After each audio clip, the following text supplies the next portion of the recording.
আজকের ঘটনাটা এমন এক রহস্যের, যা প্রায় ৩ বছর না, ঠিক ২৭ মাস ধরে একটা জমাট বাঁধা ধাঁধা হয়েছিল। চলুন এই হাড় হিম করা ঘটনার গভীরে যাওয়া যাক। গল্পের শুরুতেই একটা বিরাট প্রশ্ন। একটা মেয়ের মৃতদেহ পাওয়া গেল, কিন্তু তার গোটা পরিবার উধাও। তারা গেলটা কোথায়? কি হয়েছিল তাদের সাথে? এটাই ছিল এই জটিল রহস্যের একেবারে কেন্দ্রে। সময়টা ছিল ২০১৬ সাল জুলাই মাসের ১৭ তারিখ। উত্তরপ্রদেশের হাপুরের একটা খাল, আর সেখানেই স্থানীয়রা একটা ভয়ঙ্কর দৃশ্য দেখে। একটা মেয়ের মৃতদেহ ভাসছে, আর ঠিক এখান থেকেই শুরু হয় এক দীর্ঘ আর জটিল তদন্তের। পুলিশ তো এলো, আর এসেই কয়েকটা জিনিস পরিষ্কার হয়ে গেল। পোস্টমর্টেম রিপোর্টে দেখা গেল মেয়েটিকে শ্বাসরোধ করে খুন করা হয়েছে। সে ডুবে মারা যায়নি। কাছেই তার স্যান্ট্রো গাড়িটা পড়ে আছে, দিল্লির বাড়িতে তালা ঝুলছে। কিন্তু সবচেয়ে বড় ধাক্কাটা ছিল অন্য জায়গায়।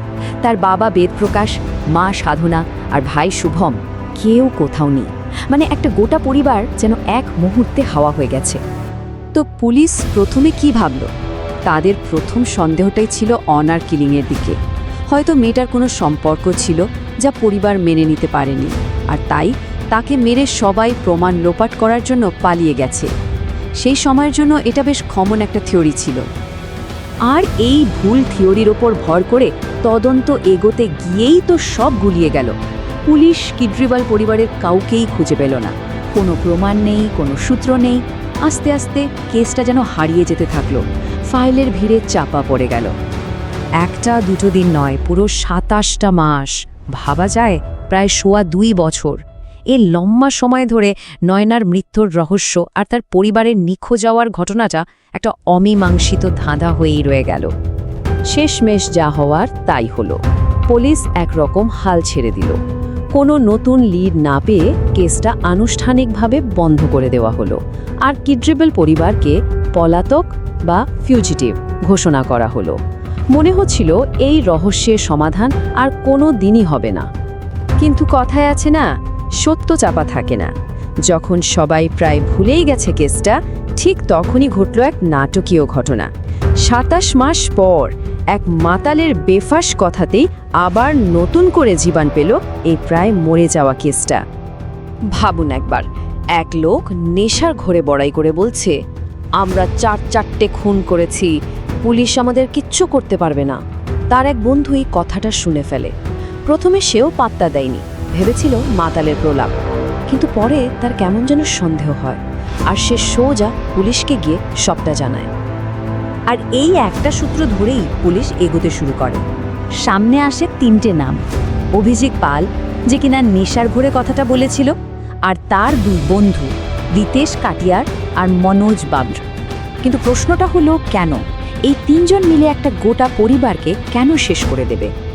তদন্ত এগোতেই বেরিয়ে এলো এক জটিল গল্প, বন্ধুত্বের, বিশ্বাসঘাতকতার আর অনেকগুলো টাকার।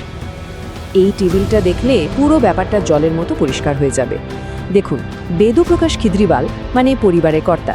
তিনি তার এক পুরনো কর্মচারী রিতেশ কাটিয়াকে দোকান লিজ দিয়েছিলেন, সঙ্গে ৯ লক্ষ টাকা ধারও দেন। আর এই ধারের জামিনদার বা গ্যারেন্টার হয়েছিল রিতেশের বন্ধু অভিষেক পাল। মনোজ বাবলা ছিল অভিষেকের বন্ধু, যাকে পরে এই প্ল্যানে নিয়ে আসা হয়। ব্যবসার ডুব ছিল রিতেশের, টাকা ফেরত দিতে পারছিল না। ওদিকে বেদপ্রকাশ টাকার জন্য চাপ দিচ্ছিল। তো এই চাপ থেকে বাঁচতে তারা কি করলো? তারা ঠিক করলো যে ধার দিয়েছে তাকেই যদি সরিয়ে দেওয়া যায়, তাহলে তো আর ধার শোধ করতে হবে না। কি সাংঘাতিক চিন্তা ভাবুন। কিন্তু তাদের প্ল্যানটা শুধু বেদপ্রকাশকে খুন করার মধ্যেই থেমে থাকেনি। একজন দুজন নয়, ধরা পড়ার ভয়ে তারা একের পর এক খুন করতে থাকে, যতক্ষণ না পুরো পরিবারটাকে তারা পৃথিবী থেকে মুছে দেয়। এবার শুনুন কতটা ঠান্ডা মাথায় কাজটা করেছিল ওরা। ২০১৬-র ১৫ই জুলাই প্রথমে সকাল 11:30টায় বাবা বেদপ্রকাশকে গাড়ির টায়ার পাল্টানোর নাম করে ডেকে এনে খুন করে। তারপর দুপুর 2টোয় ছেলে শুভমকে একটা টেস্ট ড্রাইভের লোভ দেখিয়ে আনে, তাকেও শেষ করে দেয়। বিকেলে মা সাধনাকে একটা মিথ্যে দুর্ঘটনার খবর দিয়ে ডেকে আনা হয়, আর রাত 9টায় মেয়ে নয়নাকেও ঠিক একই মিথ্যে বলে ডেকে এনে খুন করা হয়। একই দিনে, একই গাড়িতে পুরো পরিবার শেষ। তাদের খুনের পদ্ধতিটা ছিল একেবারে ছকে বাঁধা, আর 4বারই তারা একই প্ল্যান ফলো করেছে। 1, একটা মিথ্যে গল্প বানিয়ে ভিকটিমকে ডাকা। 2, তাকে গাড়ির ভেতরে একা পাওয়া।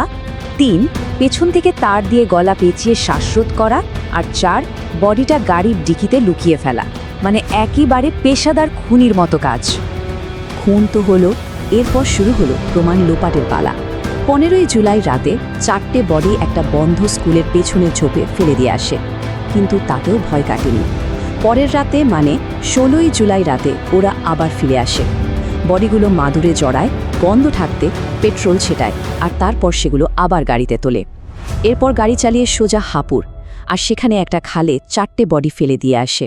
ওরা ভেবেছিল সব প্রমাণ জলের তলায় চলে গেল।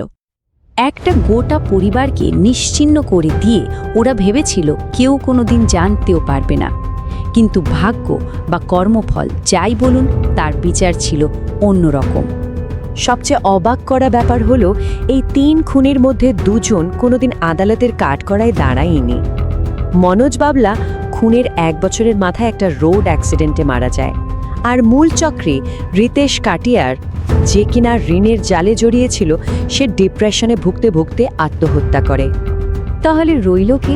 রইল শুধু অভিষেক পাল, সেই মাতাল অবস্থায় বড়াই করা লোকটা। 3 জনের মধ্যে একমাত্র তাকেই পুলিশ ধরতে পেরেছিল। তবে এই গল্পের শেষটা কিন্তু পুরোপুরি পরিষ্কার নয়।